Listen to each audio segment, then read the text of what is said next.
റബ്ബിന് തഖ്വ ചെയ്യണേ മടിക്കാതെയും, സൃഷ്ടിച്ചതും അതിനാ സുഹൃത്തെ നിന്നെയും.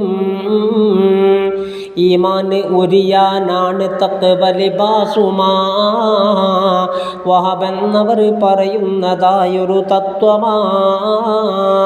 സ്ഥിരമായ ആഫിയത്തും കൊതിക്കാമെന്ന, റബ്ബിന് തഖ്വ ചെയ്തിരിക്കണമെന്ന.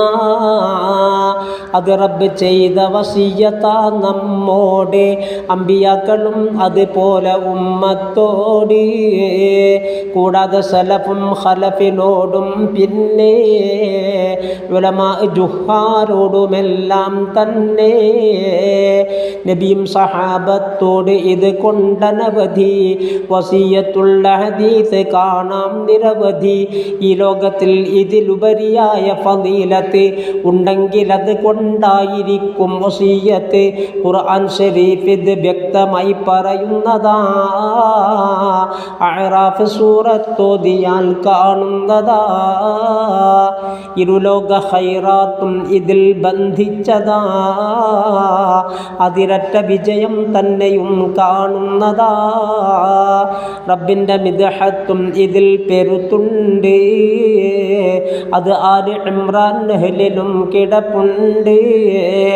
സംരക്ഷണം അവർക്കുണ്ട് ശത്രുവിൽ നിന്ന്, കൂടാതെ കാവലുമുണ്ട് ചതിവിൽ നിന്ന് എന്നുള്ളതും നീ നോക്കണം. ഖുർആനാ പറയുന്നതും സൂറത്ത് ആല് ഇമ്രാനാ. റബ്ബിൻ്റെ ഫദ്ലും നുസ്റത്തും അവർക്കുണ്ട്.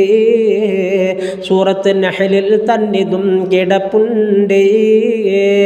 അതുമാത്രമല്ല ഇതിൽ നിന്നൊക്കെയും ലഭിക്കുന്നതാണെന്നാണ് എല്ലാ രക്ഷയും.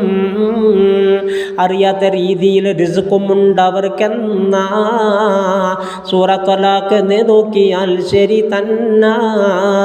തൗഫീഖ് കിട്ടും നല്ല അമലുകൾ ചെയ്യുവാൻ. അഹ്സാബ് സൂറത്തോത് നോക്കിയത് കാണുവാൻ. കൂടാതെ വിജയം വേറെയും അവർക്കുണ്ട്. പൊറുക്കപ്പെടും ദോഷങ്ങളും എന്നുണ്ട്. റബ്ബിൻ്റെ ഹുബ്ബും തൃപ്തിയും ലഭിക്കുന്നതാ.